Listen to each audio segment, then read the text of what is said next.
When I was about 15, 16 years old, I called up the tattoo guy. I already had 2 tattoos. I was wanting another one. I was a little badass. And started negotiating prices. He said, how about you just get me a gram of salvia and I'll do the tattoo. You just do it with me and get me a gram. I said, okay. I said, but what's salvia? He said, it's like acid. You trip real hard, but it's only for 10 minutes and it's perfectly legal. And he said, you can buy it at the store and everything. So I said, okay. Went down to his house. We rode up to the smoke shop and he bought a little pack, like a little card. And we walked out, riding on the way back with him. I read on the back. On the back it said, only consume this with a responsible adult watching you in a sober mind. Only do this product in a quiet, well-lit room. Do not consume with bright posters, colors, pictures in the room. Not for human consumption.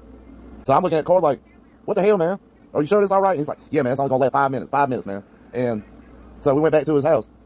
About 8 people over in this small room in his house. I'm sitting on like a little futon, you know, and they hitting it out of this bone that's like high, like probably a 3-foot bone. And one person has to kneel down and light it. So I'm watching everybody hit it, and I wanted to hit it last. And everybody's like hitting it. And one guy's like in a swivel chair, he hits it, and then turns around, and his eyes do like this. He goes back and forth, left and right. He's like, ha, ha, ha, ha. And I'm like, oh shit, I don't know about this. And another guy hits it, and he's sitting there just crying and laughing. And I'm like, oh, this is wild. And I noticed there's posters, like colorful AC/DC posters, Led Zeppelin, tie-dye posters. There's music playing. And it's like old school, like 1970s rock and roll playing. And like, I'm like, they're breaking all the rules. There's no sober person here. There's nothing going on right here. So I'm nervous as shit when the bong reaches me. And so I put the bong up. The tattoo man lights, I'm over there. And he's like, hold it in. And I'm holding it in. I'm like, and this shit tastes like carpet. Nothing's happening. And from my perception, everybody's face done got like super close to mine. And they're like all like smiling real like big. Like their teeth done got super huge. And then all of a sudden I said, nothing's happening. And all of a sudden, automatically, everything just... Somehow I made it from this wicker basket all the way to this futon.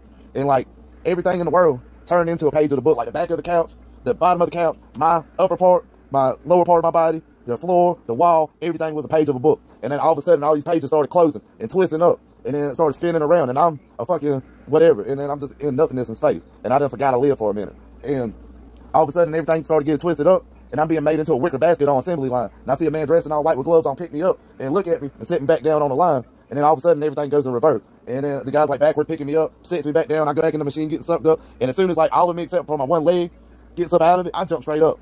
And I'm freaking the fuck out. You know, I'm kind of ill confused. And I'm feeling for my cigarettes and everything. And I realize I ain't got my money. I ain't got my cigarettes. I ain't got my phone. I done been robbed. So the tattoo guy's like, calm down, right? I got cigarettes. Let's walk outside and figure this out. So I'm out there cussing, smoking a cigarette. And we walked straight from his room to outside. Literally one door from his room to outside, you know. And it didn't even seem weird to me.